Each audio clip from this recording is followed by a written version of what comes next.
Halo sahabat-sahabat keluarga Pandu, selamat bertemu kembali dalam program Setetes Embun Bagi Jiwa.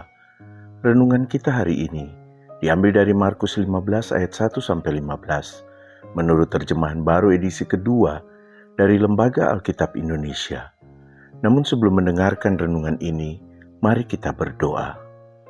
Tuntunlah kami ya Tuhan, saat kami merenungkan firman-Mu. Biarlah Roh-Mu yang kudus memberi kami pengertian, agar kami tidak salah dalam memahami dan juga melakukan firman-Mu. Terpujilah Engkau ya firman yang hidup. Amin. Mereka berteriak lagi, salibkan dia. Karena Pilatus ingin memuaskan hati orang banyak itu, ia membebaskan Barabas bagi mereka, sedangkan Yesus dicambuknya, lalu diserahkannya untuk disalibkan. Markus 15 ayat 13 dan 15. Sahabat-sahabat keluarga Pandu yang terkasih, penangkapan 3 orang hakim oleh Kejaksaan Agung terkait suap dalam kasus minyak kelapa sawit mentah semakin memunculkan keprihatinan masyarakat terhadap upaya penegakan hukum di Indonesia. Dan sulit bagi masyarakat untuk mengandalkan para penegak hukum dalam penegakan hukum yang adil, benar, dan bersih kalau mereka tidak bisa menegakkan hukum, keadilan, dan kebenaran sebagaimana seharusnya. Kita juga tidak bisa mengandalkan pemimpin yang tidak memiliki pendirian dalam menegakkan kebenaran dan keadilan. Pemimpin yang mudah dipengaruhi oleh suara orang banyak. Pemimpin yang tidak memahami persoalan dengan baik, sehingga sulit untuk mengatakan ya di atas ya dan tidak di atas tidak. Begitu pula, jangan percaya pada suara orang banyak. Tidak selalu suara orang banyak itu benar, apalagi suara orang-orang yang mudah dipengaruhi atau dihasut oleh kelompok lain, sehingga tidak bisa menyuarakan kebenaran. Model pemimpin dan suara mayoritas semacam ini yang kita temukan dalam bacaan kita hari ini. Model pemimpin seperti ini diwakili oleh Pilatus. Ada juga imam-imam kepala sebagai pemimpin agama yang seharusnya menegakkan keadilan dan kebenaran, tetapi nyatanya tidak mereka lakukan. Karena mereka dikuasai oleh perasaan benci kepada Yesus dan keinginan untuk membunuh Yesus, maka mereka tidak bisa lagi menegakkan keadilan dan kebenaran. Selanjutnya, model suara mayoritas yang tidak bisa menyuarakan kebenaran diwakili oleh orang-orang Yahudi yang dihasut oleh imam-imam kepala.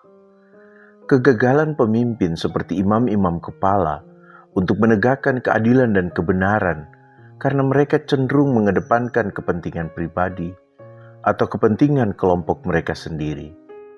Mereka lebih ingin menampilkan diri mereka sebagai pembela agama.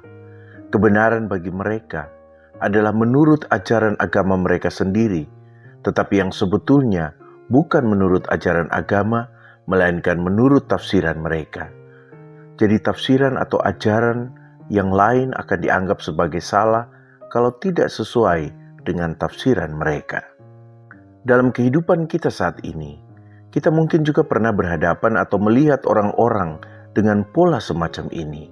Mereka merasa pemikiran mereka yang paling benar. Bagi mereka, tafsiran mereka atas ajaran agama yang ada adalah yang paling benar.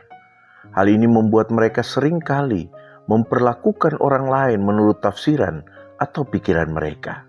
Sayangnya, perlakuan mereka seringkali tidak mendatangkan damai dalam kehidupan orang lain.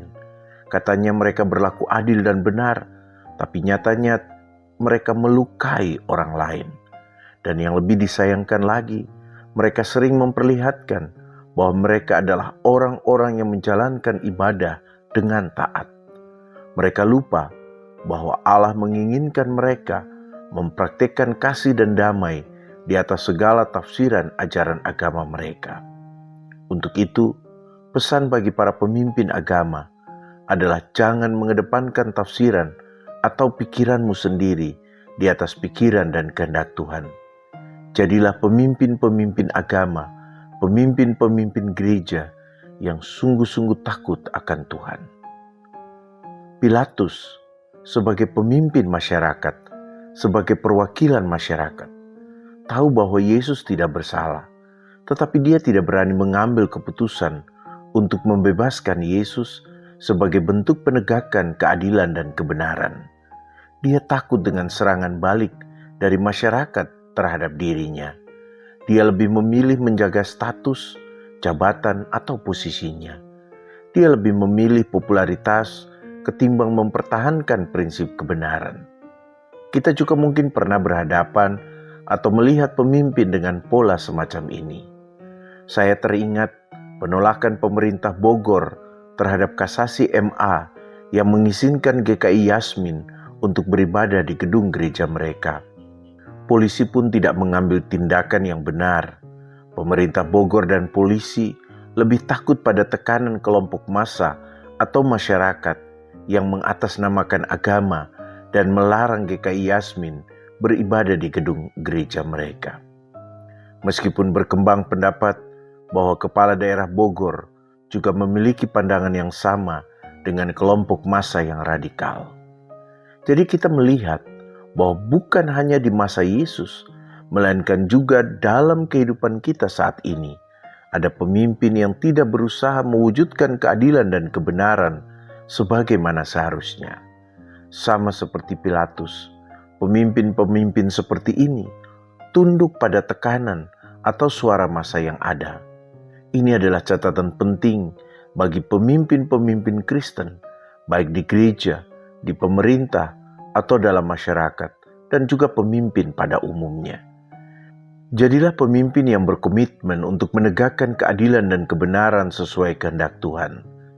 Jangan jadi pemimpin yang menutup diri terhadap penegakan keadilan dan kebenaran karena ingin menyelamatkan status, jabatan, atau kedudukannya. Jangan jadi pemimpin yang takut pada massa, padahal tahu bahwa apa yang mereka kehendaki tidak sesuai dengan prinsip keadilan dan kebenaran, tidak sesuai dengan kehendak Tuhan.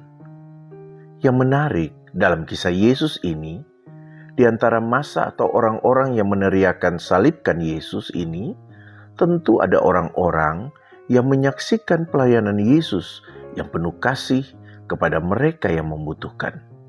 Mereka tidak pernah melihat ada upaya Yesus untuk melawan pemerintah Roma atau pemimpin-pemimpin agama Yahudi. Mereka juga tahu siapa Barabas. Mereka tahu bagaimana perilaku hidupnya Barabas.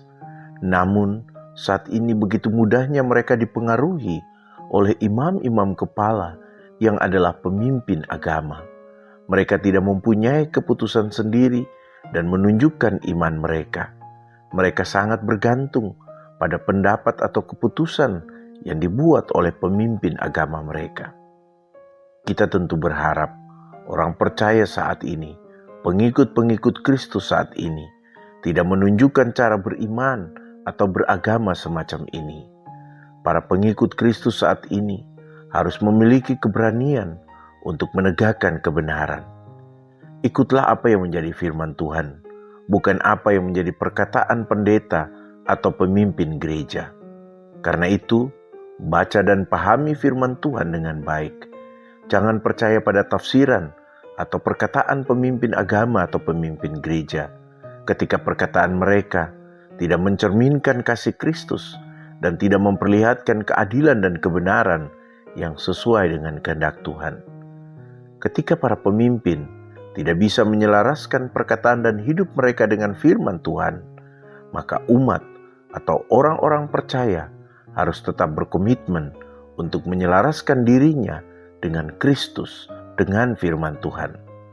Jadilah orang-orang percaya yang juga teguh pada pendiriannya di atas firman Tuhan dan bukan mengikuti atau ikut-ikutan kehendak atau pendapat orang banyak kalau kita tahu bahwa pendapat atau kehendak mereka tidak sesuai dengan kehendak Tuhan.